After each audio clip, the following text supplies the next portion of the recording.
Bueno, estamos, para que nos actualicemos, estamos ahorita en la página número 9. En la página 9 para que no se me pierda.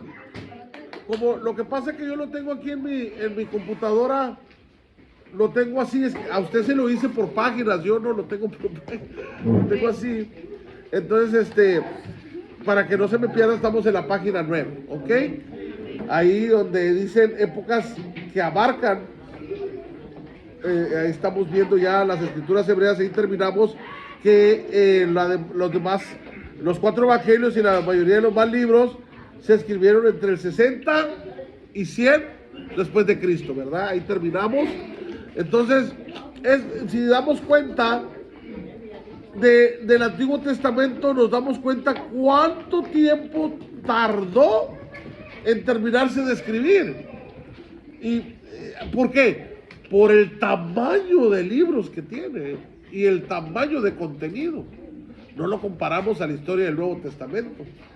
En el Nuevo Testamento ya es mucho más reducida la historia. Aunque, hermanos, y ahorita vamos a entrar a ello, dicen los evangelios, dice que no cabrían los libros en este evangelio si se escribieran. Hubo muchas cosas que pasaron en el tiempo de Jesús y en la historia que no se escribieron, ¿sabe? Que no se añadieron tampoco. Hay muchos escritos, hermanos, extraordinarios que deberían de estar dentro de la historia del Nuevo Testamento que no se integraron, que quedaron afuera, ¿sabía?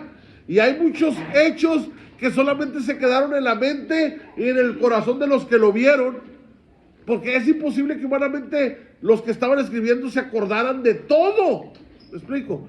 Pero muchos otros vivieron otros hechos dentro del proceso del caminar de Jesús y no lo sabemos nosotros. Hay muchas cosas que Jesús habló que nosotros no tenemos, que nosotros nomás sabemos de Jesús lo que dicen los evangelios y lo que dice la Biblia.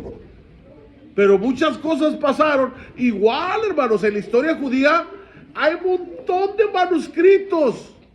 En la historia judía hay un montón de escrituras que o no tienen revelación divina o fueron tan antiguas que no se alcanzaron a rescatar y que no alcanzaron a introducirse al canon hebreo. ¿Me explico, hermano? Entonces, hablando de la historia del pueblo de Israel y hablando de la historia de Jesús, hay mucho más que no conocemos, ¿saben? Que no sabemos. Pero aquí en esta enseñanza lo vamos a saber. Aquí en esta enseñanza vamos a darnos cuenta de muchos manuscritos que no sabíamos que existen y que están ahí, pero que no se introdujeron. ¿Ok? Ahora vamos a ver en la verdad, ahí donde dice verdad, ahí vamos a culminar la página 9. Dice, la Biblia es el producto de una notable verdad, de una notable variedad. Los aspectos sociales, económicos, políticos, religiosos de la vida se hallan en ella presente. Varían su geografía y su gente, el rico y el pobre, el libre y el siervo, el hombre urbano y el campesino, el culto y el ignorante. Desfilan por las páginas de los testamentos.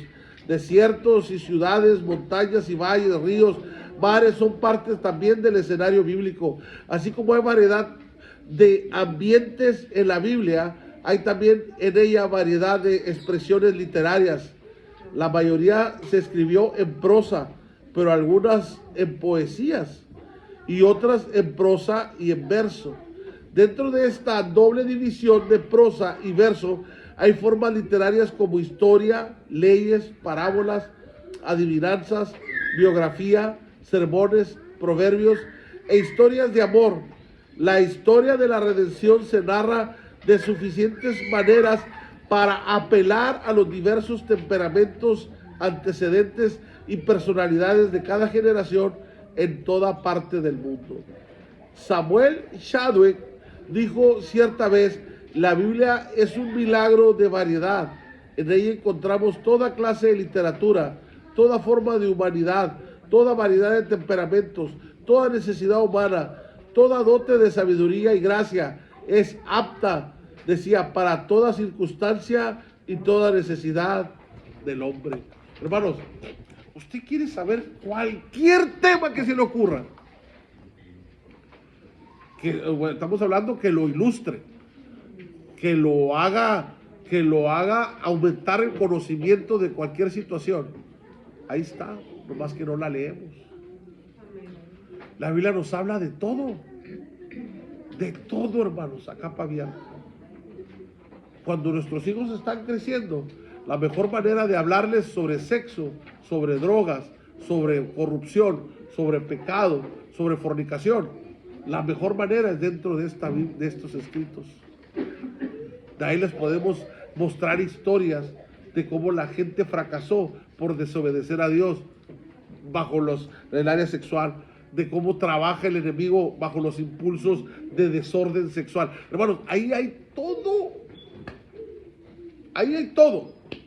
No hay tema que usted se le imagine que el ser humano tenga que experimentar y tenga que vivir que no se encuentre en la Biblia. ¿Por qué? Porque en ella está la mente de Dios. Y este libro se escribió ¿para quién cree? ¿Para quién? Para nosotros.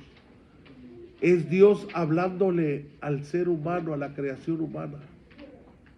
Es Dios diciéndole quién es, cómo siente, cómo ama, cómo actúa, cómo acciona, qué le gusta, qué no le gusta.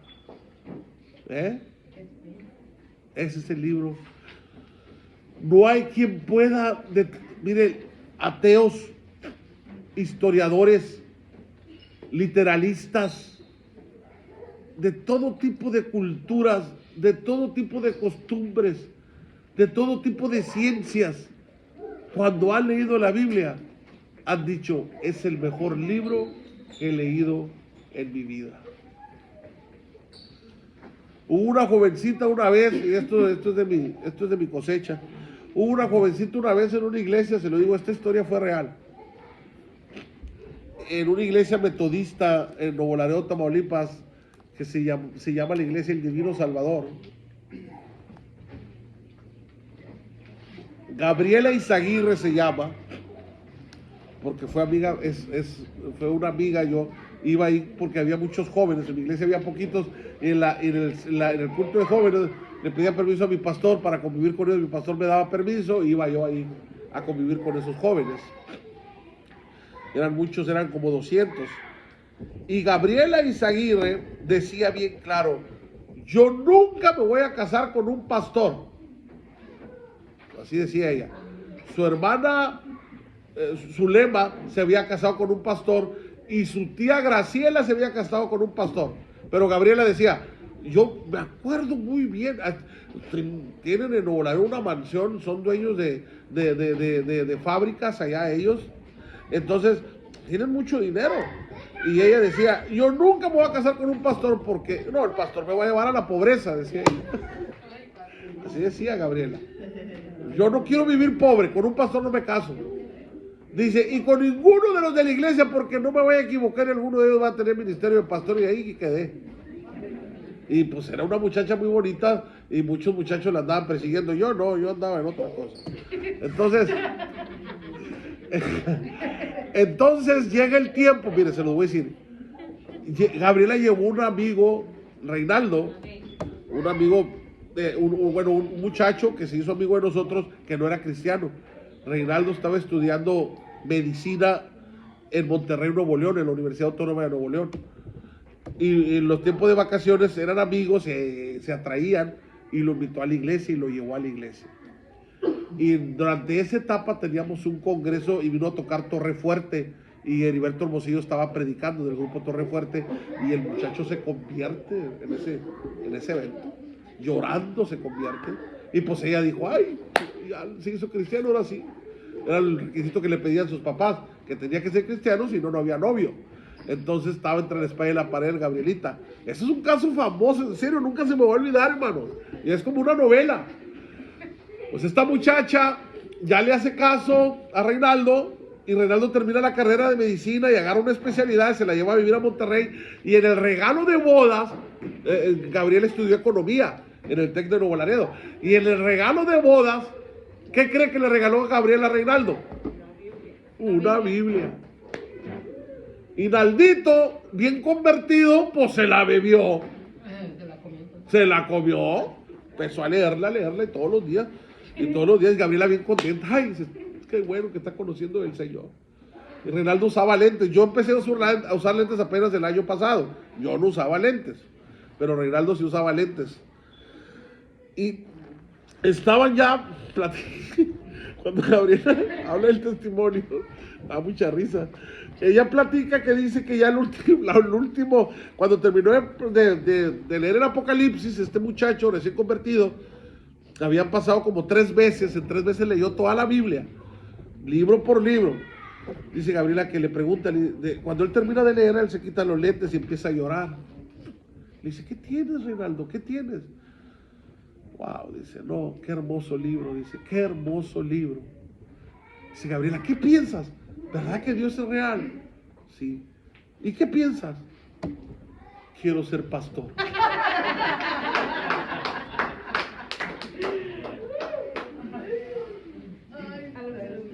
Es lo que hace la palabra de Dios. La palabra de Dios cambia, transforma al hombre, lo enamora y lo dispara al ministerio.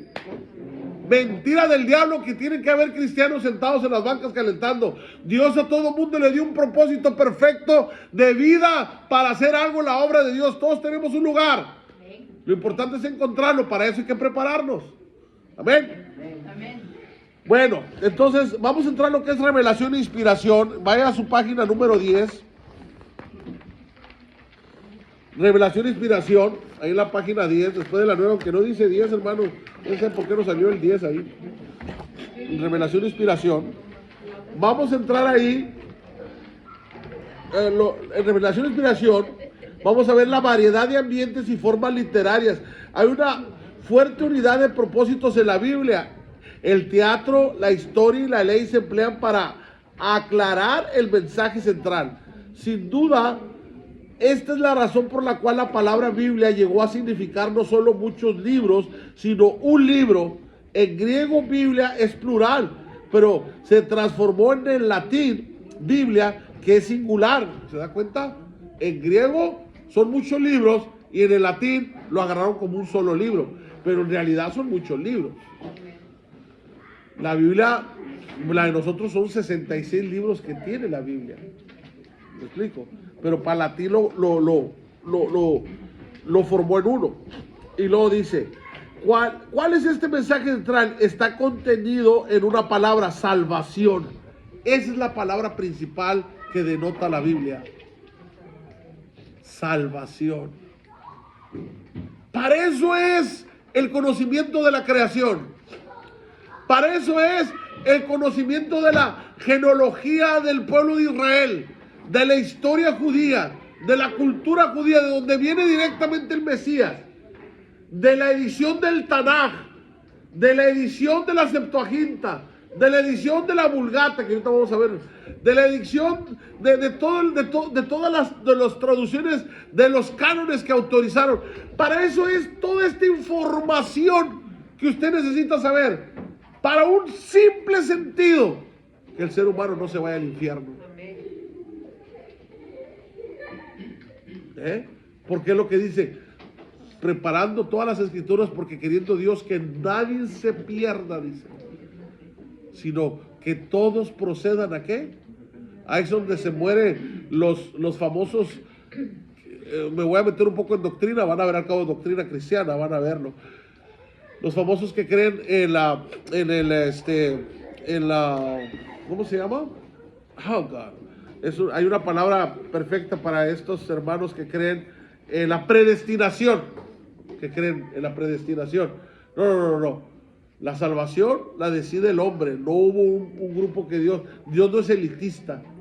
Dios ama a todos por igual. Pero dice que no quiere que ninguno. ¿Verdad que sí dice? Rompe lo de la predestinación. No es que algunos no son para salvación. ¿Quién dijo eso? Todos tienen la oportunidad. La decisión es del hombre, no de Dios. Dios ya dio las formas de cómo el hombre llegue. Para eso se ha escrito todo lo que se ha escrito. Se elaboró. Para eso Dios ha cuidado tan delicadamente bajo el Espíritu Santo, bajo su ejército, porque quisieron desaparecer la Biblia, ¿saben?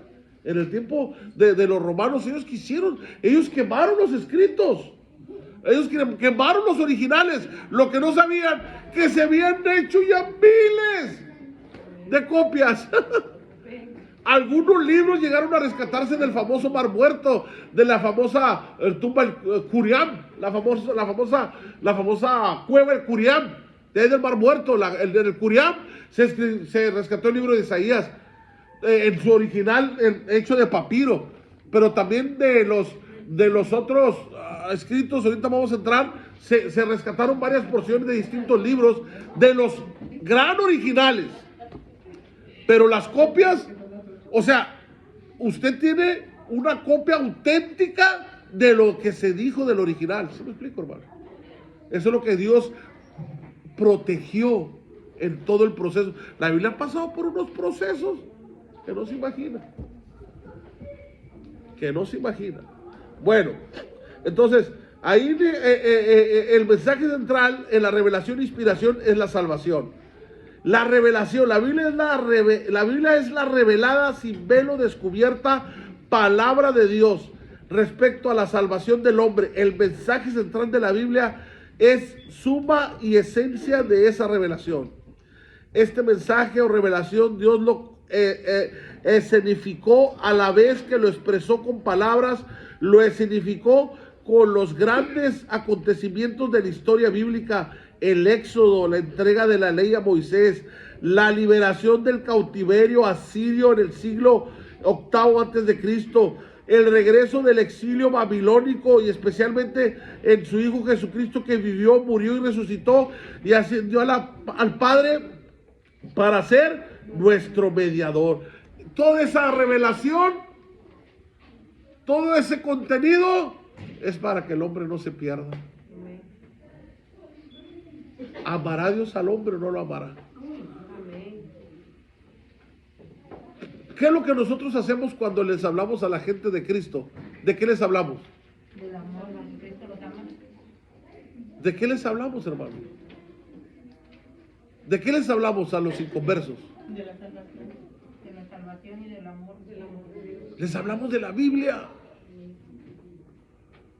Si no existiera esa Biblia, ¿cómo la gente vendría a Cristo?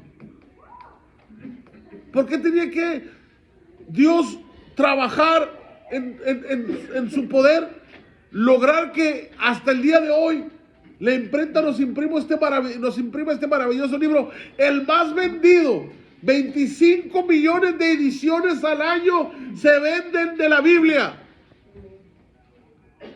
Las imprentas que se dedican a imprimir Biblias son imprentas multimillonarias, porque son las que más venden, ¿saben? La China comunista no creerá en la Biblia, pero es el que más imprime Biblias. ¿Por qué? Por el negocio que le deja. La China comunista, las imprentas de la China comunista imprimen para los países occidentales, europeos, América y los demás continentes, pero en ellos cierran las puertas, ahí no se vende. Para que un chino comunista obtenga una Biblia, tiene que venir de ellos cuando ya se exportaron. Si va un alemán a predicarles, ese alemán les lleva Biblia, o si va un inglés, ¿me explico? En el idioma de ellos. Porque la China socialista sí lo acepta, pero la China comunista no. Qué terrible, ¿verdad? Ahora, esa es la revelación de la Biblia. La revelación y respuesta, vaya más abajo, ahí mismo, revelación y respuesta, que se va a ir a la página 12, a la 11, ¿verdad? ¿Está en la página 11? No, bien, la 10. La 10, seguimos en la 10, revelación y respuesta. Es que no quiero salirme. Dios reveló su propósito y voluntad para provocar en el hombre una respuesta. La Biblia, especialmente el Antiguo Testamento, registra no solamente los actos de Dios, sino también las reacciones del hombre. Hermano, ya terminamos, ¿verdad? Ya, hermano, ya. Ay, ¿por qué no me hacen así, hermano? Pues es que no nos voltea a ver. Aleluya. Mis hermanos, que necesito que se lleve la tarea La tarea es de 10 palabras, de 10 preguntas.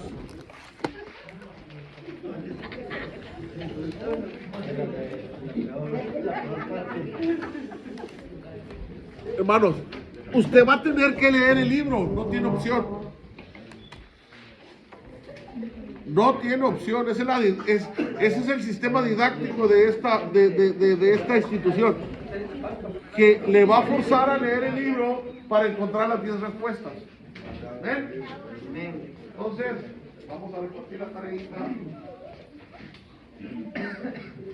Los hermanos que no han pasado por lo de su colegiatura, no se me vaya, aquí no se me vaya la mesa,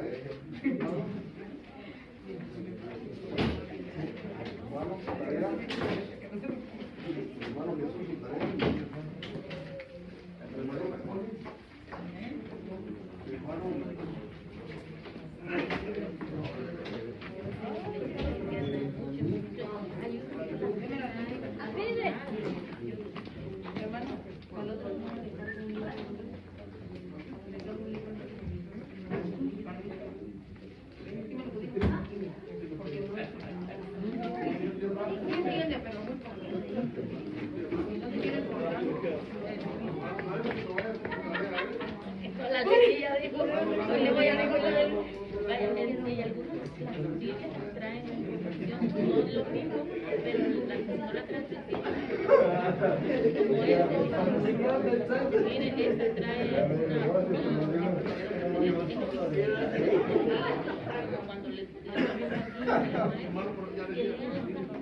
¿Qué parte de tarea?